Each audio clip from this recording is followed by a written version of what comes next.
Om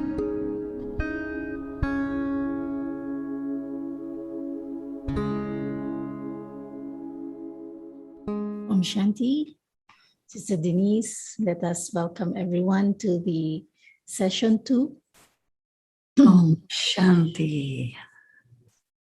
And so we continue with the topic of obedient, faithful, and trustworthy. So yesterday, you did say that you're going to take up this further and deeper into really this understanding of obedience or trust, faithful, and in the context of the changes that we have seen has happened in especially the last 2 years. And after the session, we received still more questions and comments. I think the discussion yesterday has made many Brahmins to think and to start to be open into, looking at it from another angle. And so I'm sure we are all looking forward to hear from you and to help us go deeper and understand better all these very important words and concepts to help us integrate it into our practical daily lives, be it in the Brahmin world or in the Lokik world. Right. Well, it's a big subject, and I was looking at the Murli today in which Baba spoke to us in using the expression worship worthy. And normally it is said that deities are worship worthy and people are used to that. It's fine in the context of religion. It's fine in the context of the philosophical approach. But in India, in the path of bhakti, there are sayings that Brahmins are higher than deities.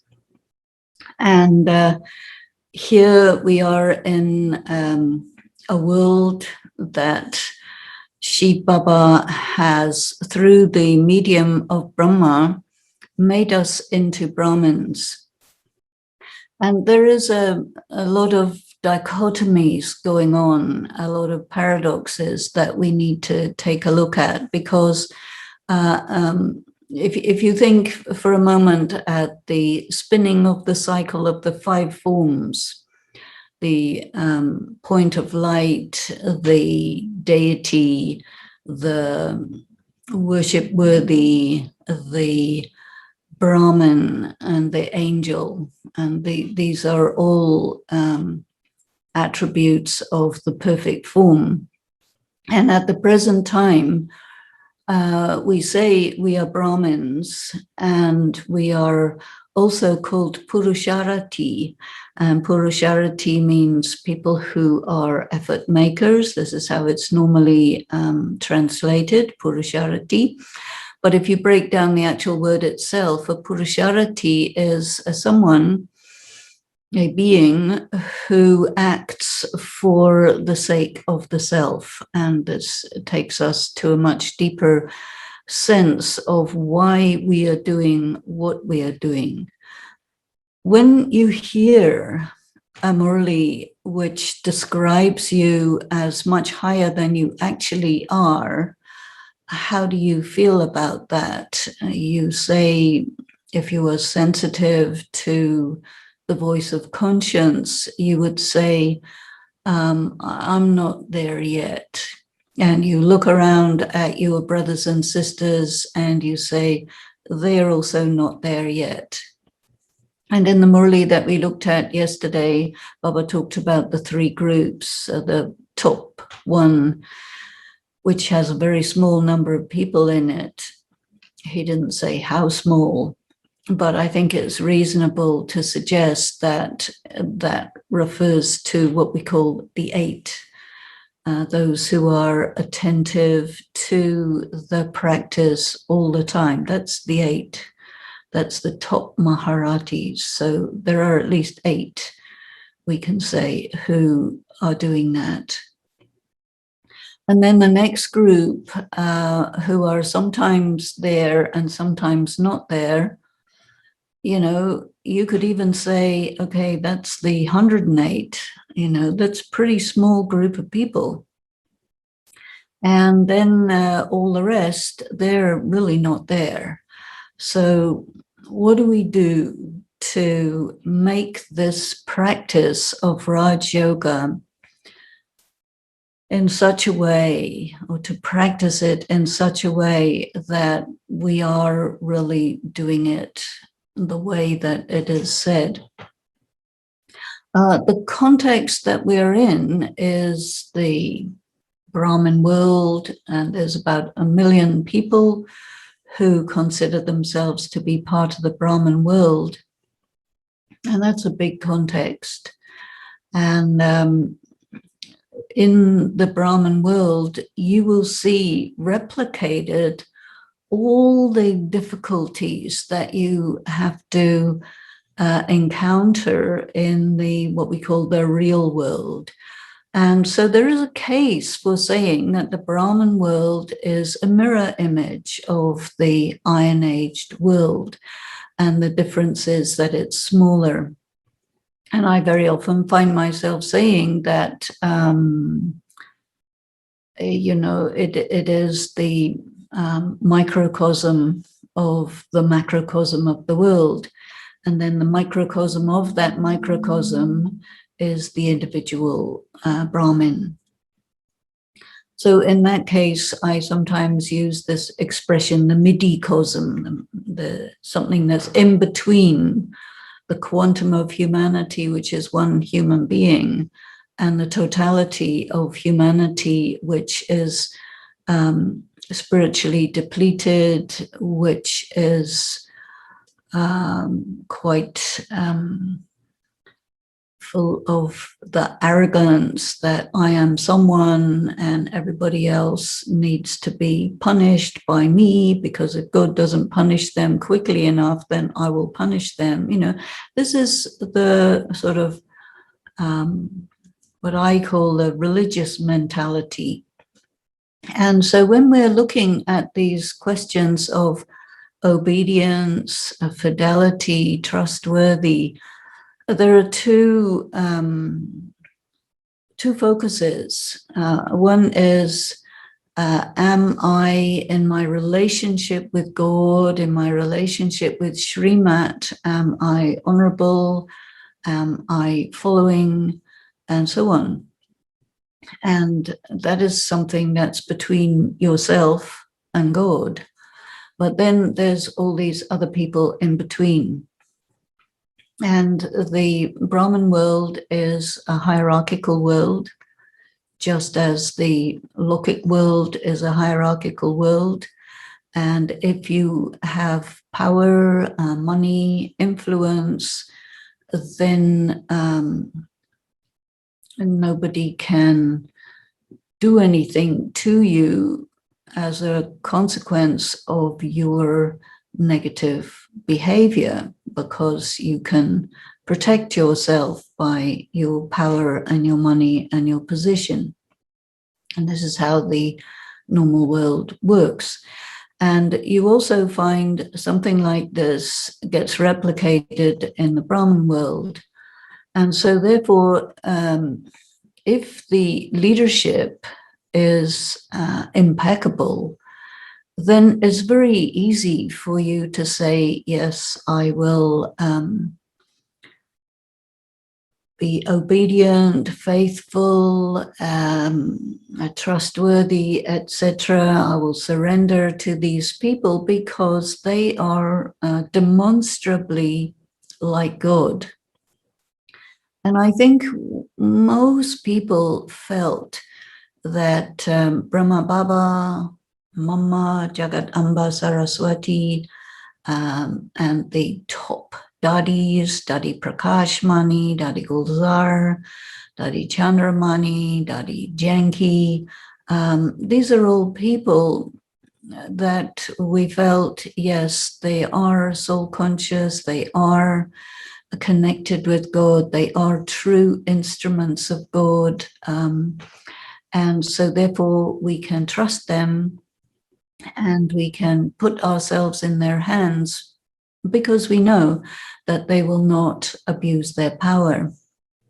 But now that that generation of Dadis has passed and Baba is no longer speaking Murlis because Dadi Gulzar has also passed into the Avyakt form.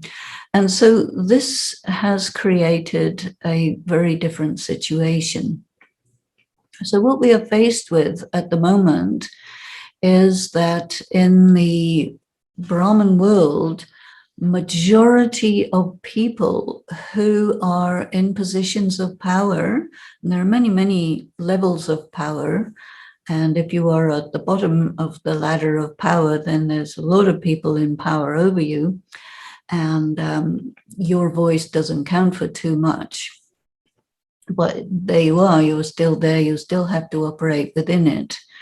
And it corresponds quite well to the regular world outside where, the people in power are mostly operating out of selfishness, and they are not much caring for the people by any means, and they are enriching themselves. We have a situation where, the wealth of the world, 90%, 99% of the wealth of the world in the hands of 1% of the people and 1% of the wealth of the world in the hands of everybody else, which means it's a problem.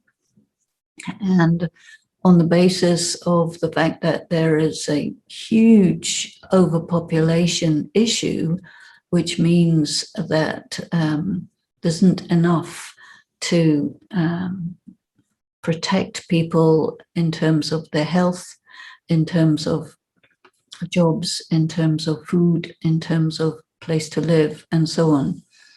So what we now have in sort of coming up to post-COVID times is something that resembles more a feudal society than the more democratic society that we are used to. And this has also meant that these values, the democratic values, are just a nice idea. But the practical reality is that this has created a huge spike in human suffering and a big downturn in people's human rights. And this is just a normal situation that happens because of the what we call the last days or the end times, or however you want to put it. And now we see that within the Brahmin world, it's different from what it was initially. When the world is very small, it's very easy to be nice to each other. It's very easy for the people on the top of the hierarchy to care for the people on the bottom of the hierarchy. But when it gets big, it changes things. And so it has become big, and also the leadership is of a different quality from what it was before.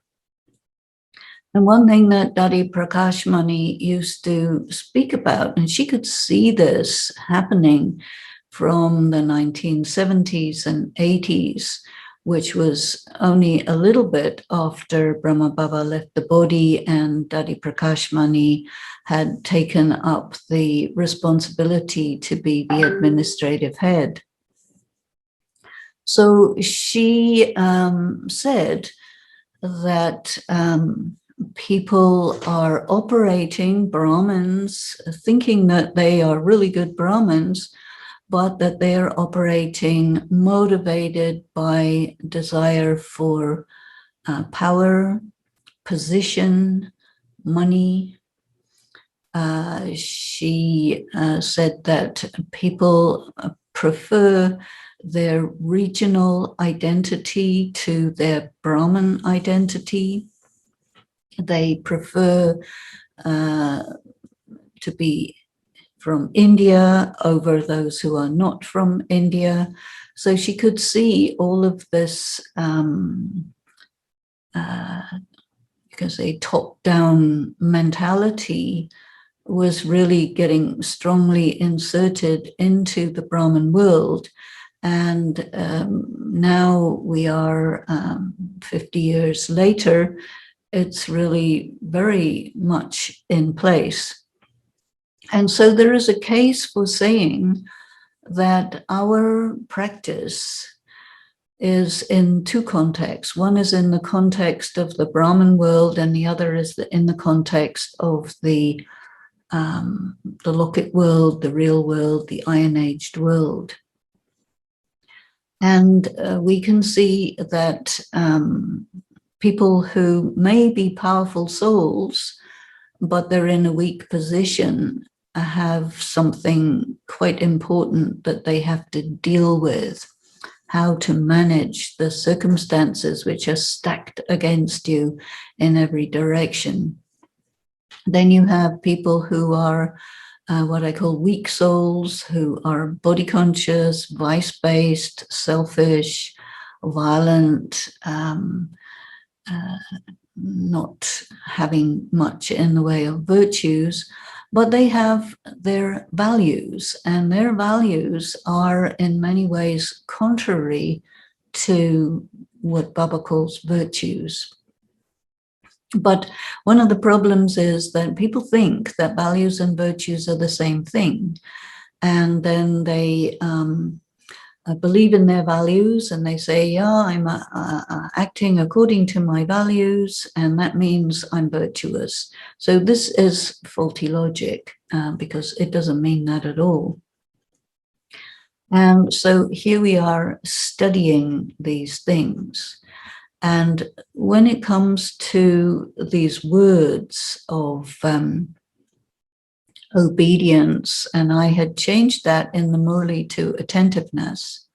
So look at yourself. Here you are just a basic person, and you are trying to practice Raj Yoga to the best of your ability. You are studying the material, and you are in the context of the Brahmin world where you do service, you have your BK friends and your circle, your center, and all this.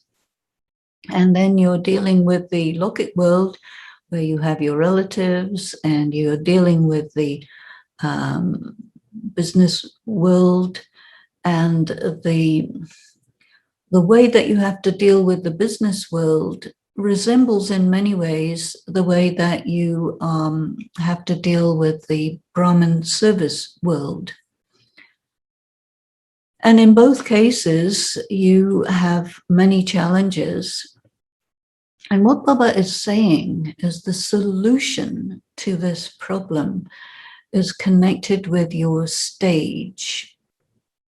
And your stage is the strengthening of the inner self that enables you to be quite dispassionate as you observe the people in power, whether in the Brahmin world or in the Lokit world, behaving in ways that you would consider not right, because it doesn't correspond to your understanding of spirituality, it doesn't correspond to your conscience, and there's nothing you can do. You have no recourse. Now, Baba is also telling us that we are doing our practice in the context of destruction. And destruction is a complex process. It takes a long period of time. And I remember that when the big tsunami hit Fukushima and there was the meltdown of the nuclear reactor and a tsunami that went into Japan, and the radiation that ensued, and the big undersea earthquake that provoked all this. And he said, this is 3 calamities in one: the nuclear reactor meltdown, the tsunami, and the big earthquake. And he said, this is the beginning of destruction. And now we have COVID, which has become a global phenomenon. And I think that you could almost say that there is greater suffering from the rules about COVID than from COVID itself.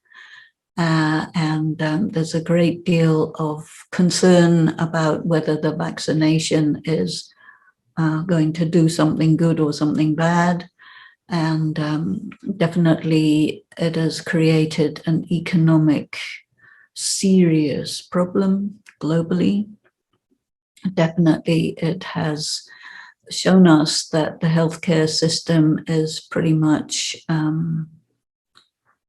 not really available for most people, and it's not in good shape. And the economic consequences are going to be really bad. So it's a big addition to the dimension of destruction that has already started. So we are very clearly in the context of destruction. You're facing death, illness, loss of money, starvation, all sorts of things. And so these difficulties that we are experiencing, whether with each other in the Brahman world or not in the Brahman world, need to be considered as tests and as preparation.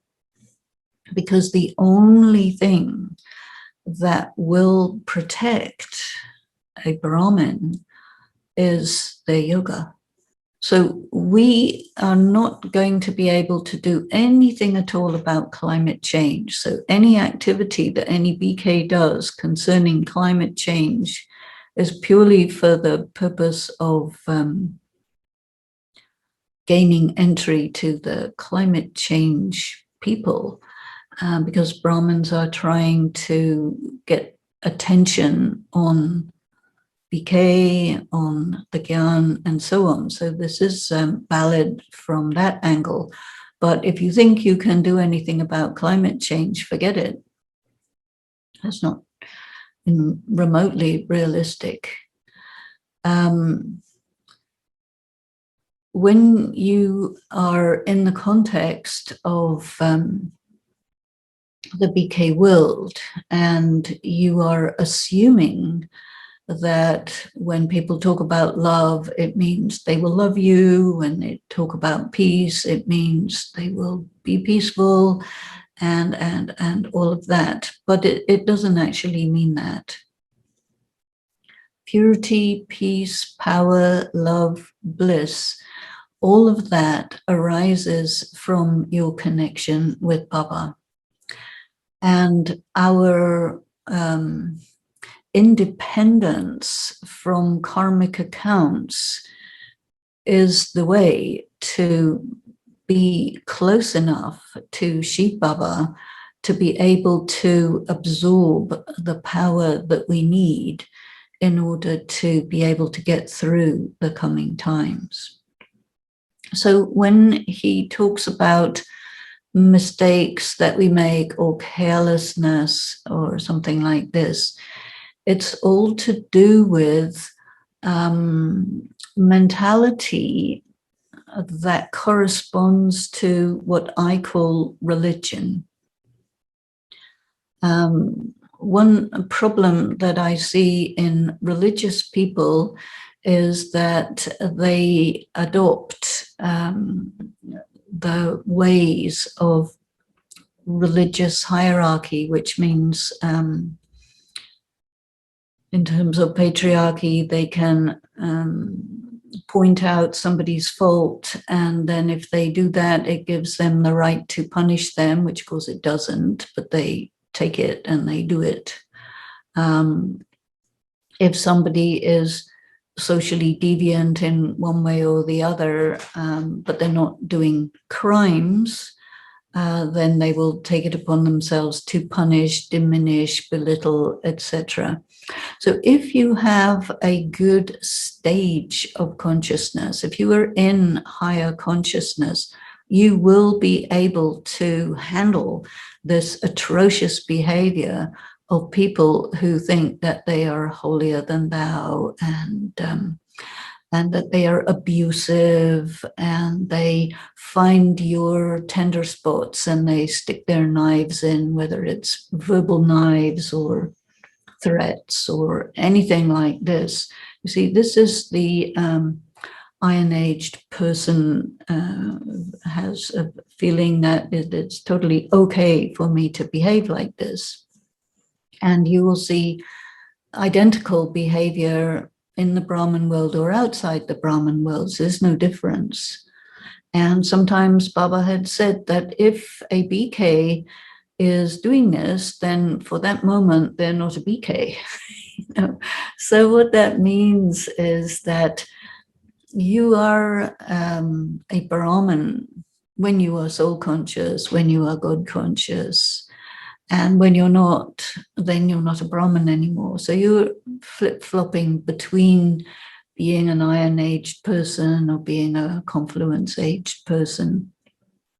And therefore you're accumulating a lot of negative karma, or you're observing people who are accumulating a lot of negative karma, and if they're in positions of power, they get away with it.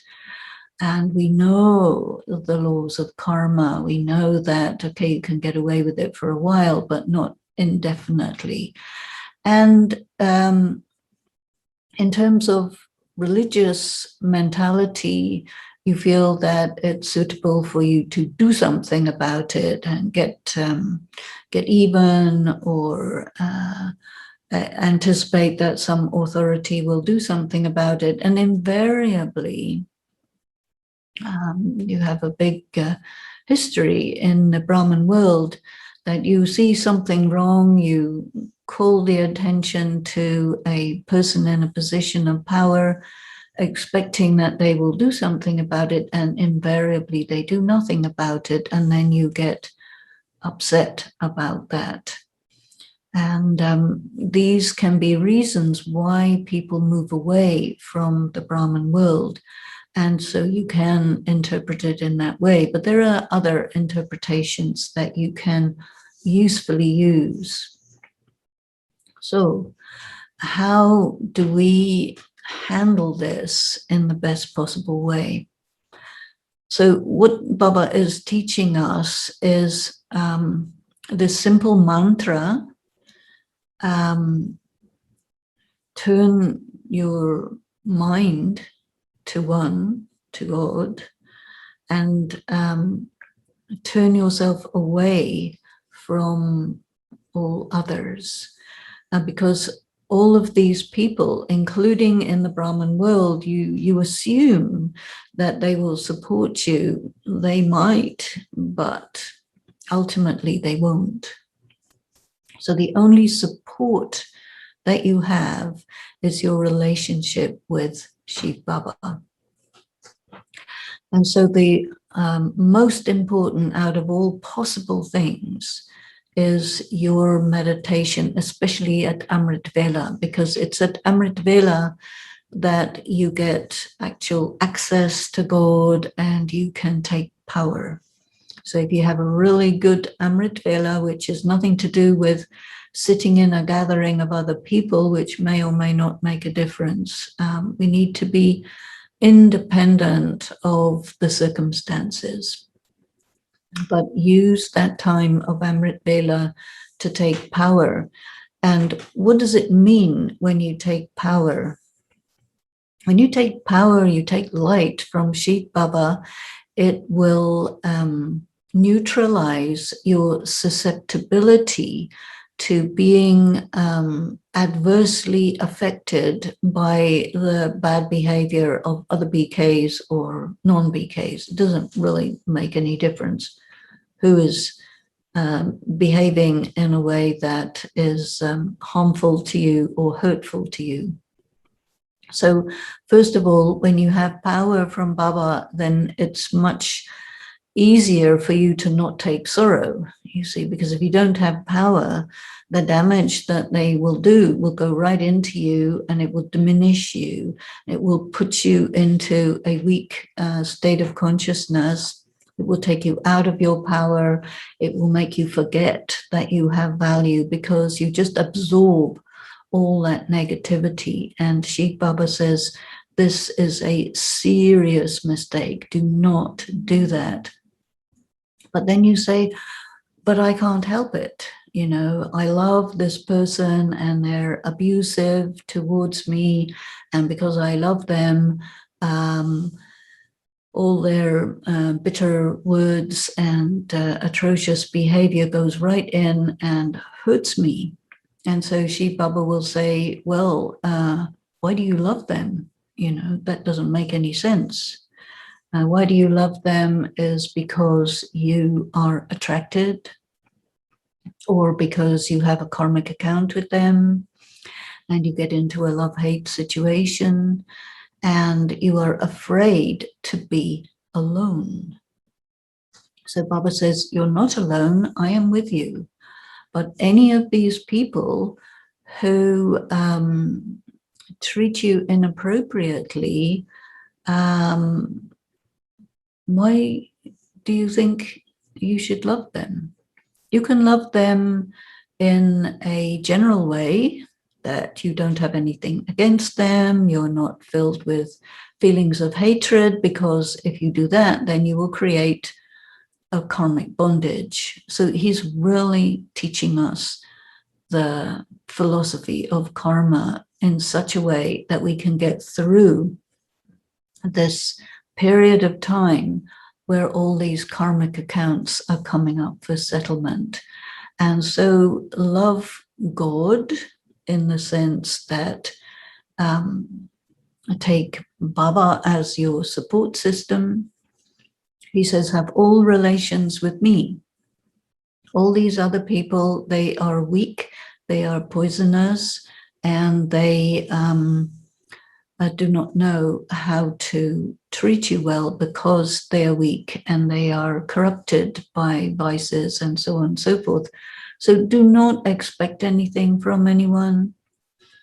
And yes, you will find in the Brahmin world, which is the collection of the ancient original deity souls, you will find in the Brahmin world a few souls who are really high quality and who are of this first group, who are attentive on the practice, who understand the knowledge, who operate not according to values, but according to virtues.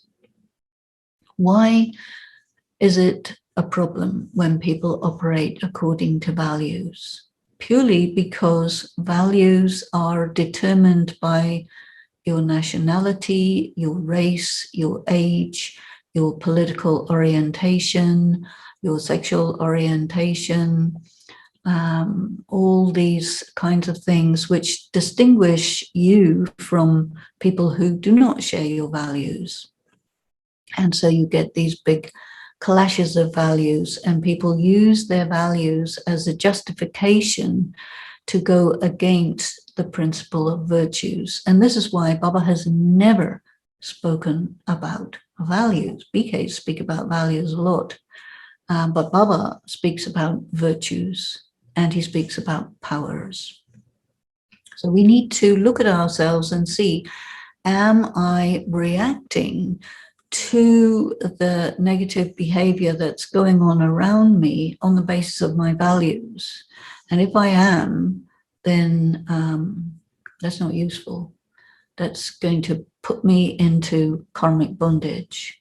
So I need to go back to virtues and powers. If you have virtues without powers, it's like a rose without thorns, and you will get crushed. So get your powers up and running, because you need them.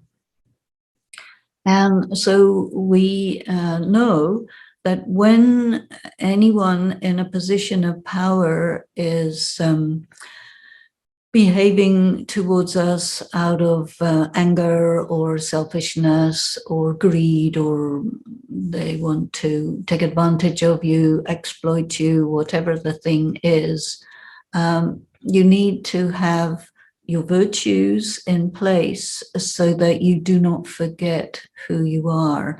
And you need to be absolutely dispassionate and think of them as just something going on a TV channel that is stuck, and you need to press a button and change the channel, because that's all it is. It's a TV show that's really nothing to do with you, even though you're right in that situation. So the knowledge of being actors in the drama does have the potential to give us the power to be in a bad situation without taking it on and taking it in. So that means we have to be absolutely true to ourselves. We have to be loyal to ourselves, and we have to be loyal to the teachings that Baba has given. And he told us very clearly, I'm giving you these teachings in the context of destruction. And destruction is not just something that's out there on the news media, but destruction is in your body when you're experiencing sickness. It's in your mind when you're experiencing sadness or depression or any kind of emotional upheaval. That's destruction going on. If you are being badly treated in the Brahman world or in the Lokik world, in your professional environment, that's destruction going on. All of these things is part of the process of the circumstances of the world in a state of collapse. And sometimes it's collapsing right up close. Sometimes it's collapsing a little further away. You're just observing it. It's happening, but it's not happening to you. So use this mantra. It is happening, but it's not happening to me. And then you can get through it, because when your mentality, your attitude is really positive, and you're not afraid, you're not giving away your power, you're setting your limits and boundaries. And even though they do get, you get invaded, but still never forget who you are. Never forget that Baba is with you second by second by second, and keep Baba with you. And if you start to get caught up in somebody else and focus on somebody else, then as soon as that happens, Baba is no longer with you. And so keep Baba with you by being a detached observer and learn the value of solitude. Be with yourself, by yourself, with Baba. And then your karma is according to Baba's recommendations, Baba's Shrimat. And it has nothing to do with the other people. Your relationship is not with them. Your relationship is with Baba. And so you do not need to punish anyone. The punishment will happen by itself. Now, there are many situations which arise which are quite negative. And Baba has said very clearly, you come into a really negative situation. Maybe somebody is behaving in an atrocious way, but how come you're in that situation? It's some sort of karmic account. And also, what's very important to realize is it's some sort of a test, because where you are not sufficiently strong in terms of your power, in terms of your sense of self, in terms of being in higher consciousness, and that some negative behavior can trigger your weakness, it means this situation is an opportunity for you to really learn and really acquire the qualities to be absolutely okay regardless of what anyone is doing, and really know that Baba is with you. Your karma is with Baba, and you do have to endure a lot. You have to endure a lot, and by enduring a lot, you acquire much greater levels of the power of accommodation, the power of tolerance. And Baba has clarified that when you engage in pure karma according to Baba's Shrimat, and you keep Baba with you second by second, you will not starve. There's a guarantee. So dying by hunger, Baba really doesn't like his children to die from hunger. That's a really bad death. You have to die from something, but maybe not hunger and thirst, you know. So stick to your purity, stick to your dharma. I am a Brahmin, I am with Baba, and whatever the other people are doing, whether it's in the Brahmin world or whether it's in the Lokic world or wherever, even whether it's in your body, you know, give love to your body which is sick. Do not be afraid of death, which may be happening anytime soon. Do not be worried about anything, because that changes the vibration. And our service is to be with Baba, to be connected with Baba and amplify Baba's vibration. Baba has said very clearly in the Murli today, you must have all heard it, that everybody has specialities. See the speciality, whatever their problem is, it's not your problem. And a Brahmin is someone who has recognized God. So you have recognized God. There are people around you who have recognized God and who sometimes fall away from that connection and behave according to their Iron Age sanskaras. But it doesn't matter. The center of your universe is you, and the sun in your universe is God. And whatever the other planets are up to, that's their problem, not yours. This is solitude. And knowledge, connectedness, and solitude enables you to be the spiritual warrior that moves through the circumstances of destruction, able to manage. And there are some moments where you have to act and you have to be in your power and be strong. So be strong and do what is right. You have a conscience, and Baba has activated our conscience. Listen to the voice of conscience and stay connected with Baba. You will know what to do, whether to act forcefully, whether to act subtly, whether to do nothing. That signal will come to your mind when you are in that really strong connection with Baba. So everything else is secondary. But the problem is people go back to their religious mentality where you're focused on finding fault with other people, finding fault with the situation, trying to get retribution or punish, or you get impressed, or you come under influence of somebody. all these are supposed to be there so that you get an opportunity to really note that, am I totally with Baba, or am I letting somebody else in to my being, into my heart? Am I giving away my power? And then Baba says, okay, you don't want to be with me, so be with that guy or this woman or whatever. And then you are vulnerable in that situation. So this is the special way of the Brahmin, the mystic Raj Yogi.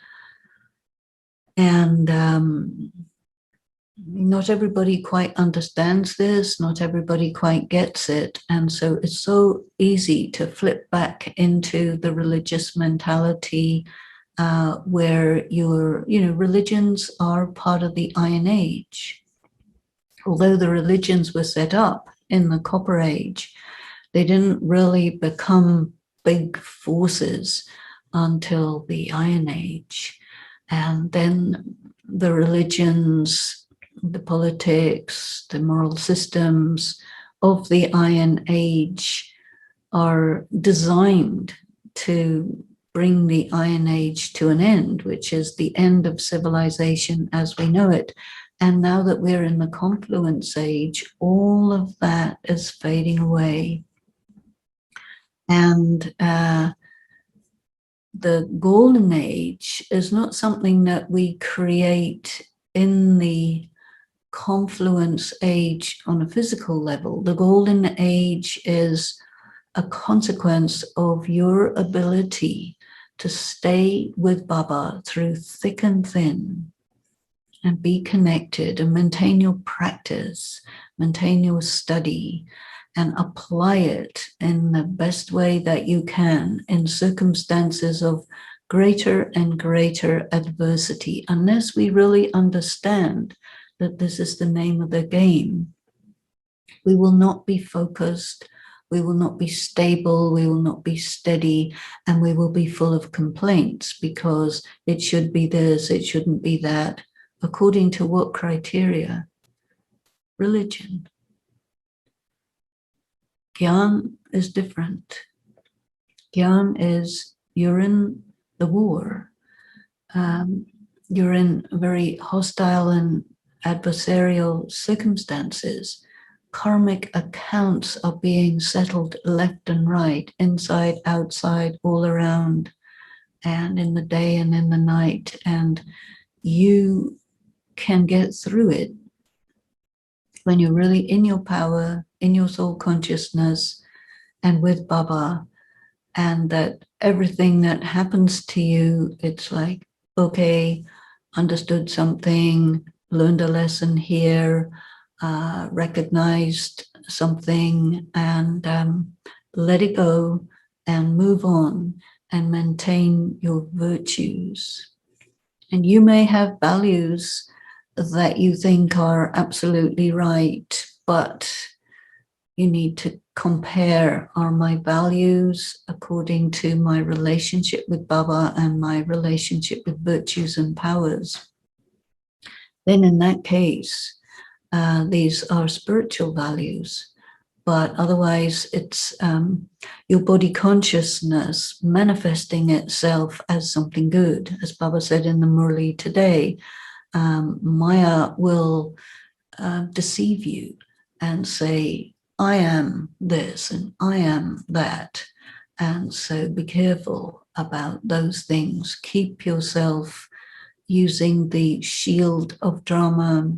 Keep yourself protected by being with Baba. Keep Baba in your heart, and we will get through this. But it's easy when you are so tight with Baba, but when you are in and out, then it's really not easy.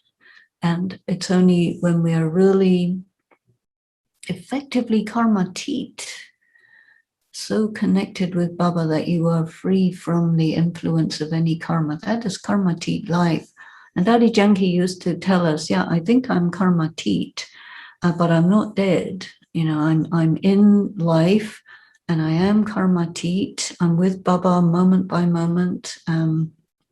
in regard to circumstances and illnesses and all the situations. She was able to stay with Baba through all of this and still be in the body. And this is what a Brahman actually is, but we are getting there. So it's okay, we're getting there. And this is the reality of the practice and study of Raj Yoga.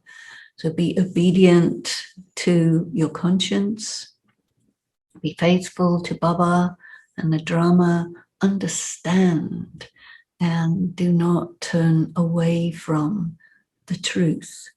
But understand that it is very different from maybe what other people describe as the truth.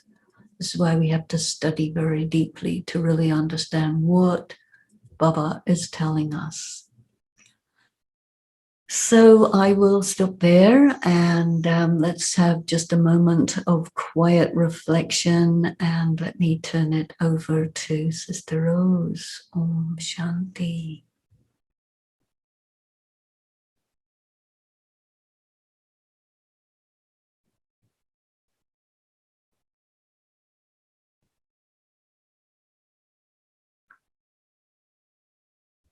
I think you have addressed through your talk all the questions.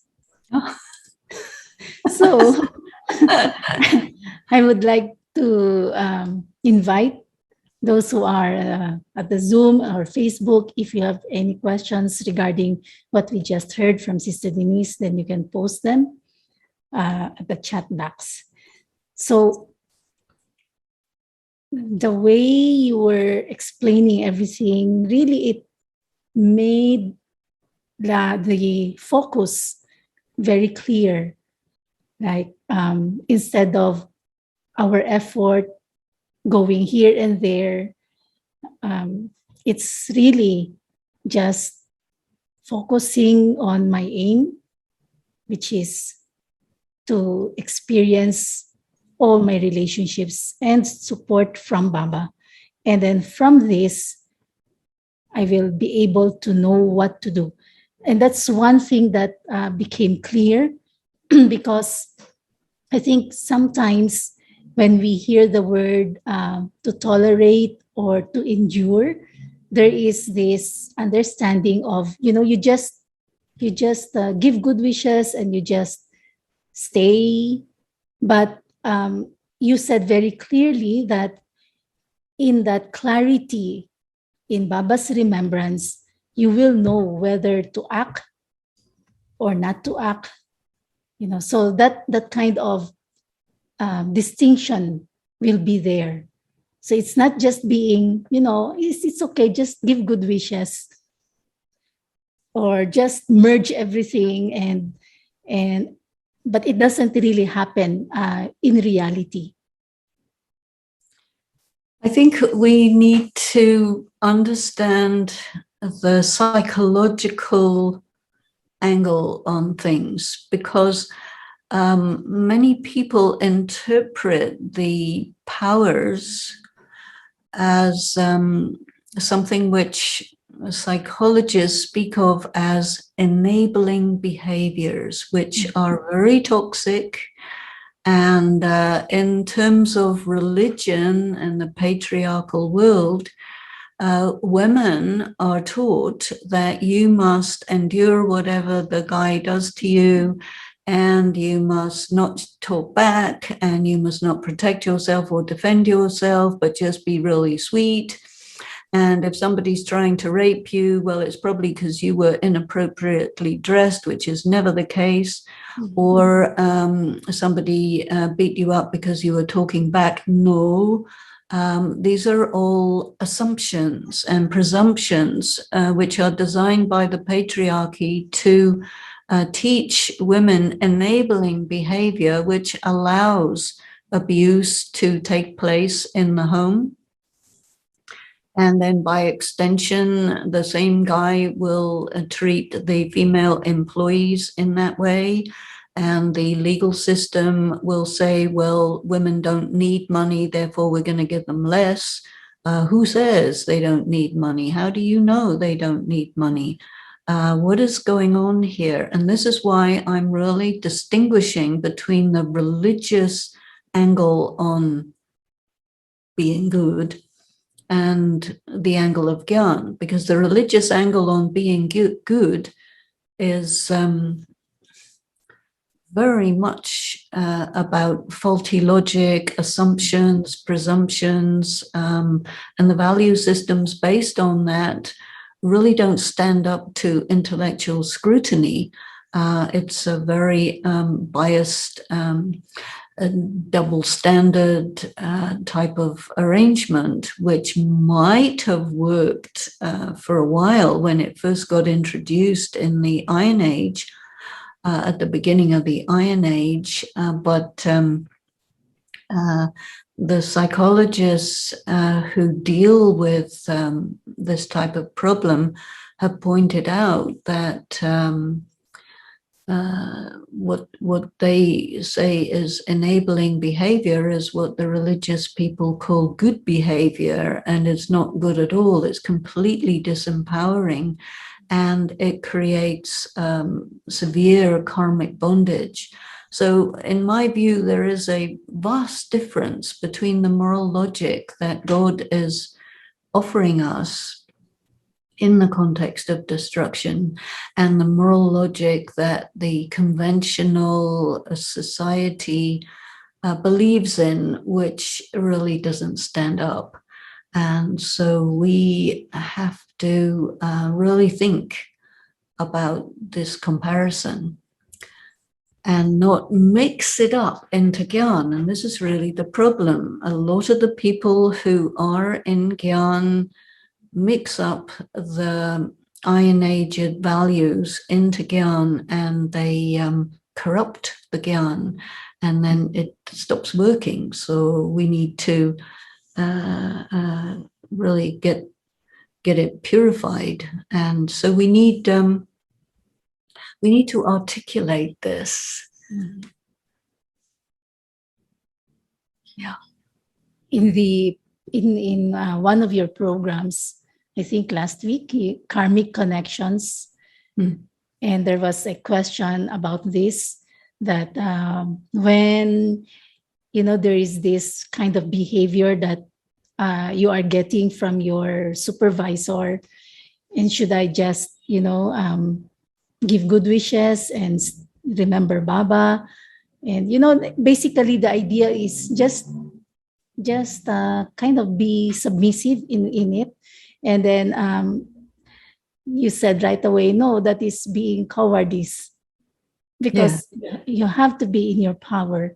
And I think that is the thing that we are missing. The link that we are missing is, first is to be in that power. And then from there, I'll be able to figure out. Yeah, because what happens is when someone is ill-treating you, the tendency is either you are reactive or you suppress yourself. And these are the two sides of ego. Ego being the reactive, as the superiority thing. How dare you treat me like this? And then the submissive part is the inferiority thing. And the behavior is designed to trigger your ego. And it's good from the point of view of a Brahmin who is trying to work on their ego, that when a person is behaving in a way that is intended to trigger your ego reactions, this is a really good opportunity to be in your power, to not take the pain, to not feel diminished, to not be reactive, but to be really so powerful that your spiritual integrity causes a vibration that makes their behavior go back to them, because you didn't take it, you didn't absorb it, and you didn't react to it. And this is a big skill. And there are so many people who are delighted to treat you badly that you get lots of opportunity to practice this. and really think about the mechanism of this process. But unless you are really attentive to accumulating the spiritual power, you will get yourself into bad situations again and again, and you will be reactive or suppress yourself again and again, and you're just going round in circles, getting nowhere. And the key is to intensify your meditation and not try to adjust the other person's behavior by how you react to them, because it's ineffective, counterproductive, waste of time, nothing to do with gyan. So, but to be so different from the world while being in the world, that's real spiritual work, you know. So, Sister Denise, from being spiritually depleted to the journey of getting spiritually powerful, it takes time. Or does it happen just like that? You have to build it. Well, we've had time, you know, we've had years. We've had plenty of opportunities. As I said yesterday, I think, you know, most of the people who are in this group have been in Gyan at least 10 years, 15 years, 20, 30, 40, 50 years. We've had time, but we haven't quite understood what is the nature of spiritual effort. And, you know, what Daddy Janki used to tell us is, if you get it, it doesn't take time. But if you don't get it, it takes a lot of time because you didn't get it. And one other problem is you get it, but then you forget it. You get it and then you lose it. And so my feeling is that the really focused attention on the study and giving serious time and serious attention to the relationship with Shiv Baba and the yoga is going to allow us to get it and hold it and stay in your power and not just lose it. Just because everybody else around you is losing theirs doesn't mean you have to. And just because they think, oh, you got to, you know, be like this and be like that and be famous and blah, blah, blah. No, you don't have to buy into that idea. Your main reason why I said yesterday, why are you doing this? You know, you're doing this because you're depleted. You're doing this because you need power. And you lost everything because you didn't understand so many things. So study and yoga to me is the building blocks of really getting your stage. And then even if you think that the Brahman world is not something that's there to help you by being nice to you, it's something to help you by giving you a hard time, because then you have to figure out, how do I handle myself in the circumstances of this? And you have to make choices. You have to take a risk and really understand, okay, who am I? And who do I belong to, and what should I do? This is Daddy Janki's mantra that she told us with her 3 Om Shantis all the time. Who am I? I am not some idiot, you know, whether I have position or not, it's nothing to do with it. I am Baba's child, and I am being given powers, virtues, specialities, which must be applied in Baba's work. And Baba is my world. Baba is my friend. And he says, do not try and share me with other people. Be nice to everybody, but do not get yourself caught up in people, because that will just activate karmic accounts, and that will separate you from God and make you lose contact with the study. So to me, this is really the solution, you know. So, Sister Denise, in this context of the solution that Baba's given, when there is a clash in relationships, does it really matter whether the clash is due to difference in values or karmic accounts? Well, Basically, the clash is definitely due to karmic accounts and difference in values, but then you have to understand what your values are and understand that the other one has their values, and they may or may not be open to discussion. mhm, And if you say, okay, well, you're a wonderful soul, you're a great actor, and very nice, but you know, you have to really see the circumstances of the clash, and what do you want to accomplish? Do you just want to be you, in which case you don't need that other person, or do you want to, is that person valuable enough to you to do the work to make it work out? Because making a relationship from a karmic bondage into karma samband, the relationship of harmony, is a big piece of work. And so do that with those souls that you consider to have so much spiritual potential and who really love God, that it's worth your while to work on it, because don't select people who are not your level. Really select people who are your level and who are really Baba's real children, because otherwise it's a waste of time and energy.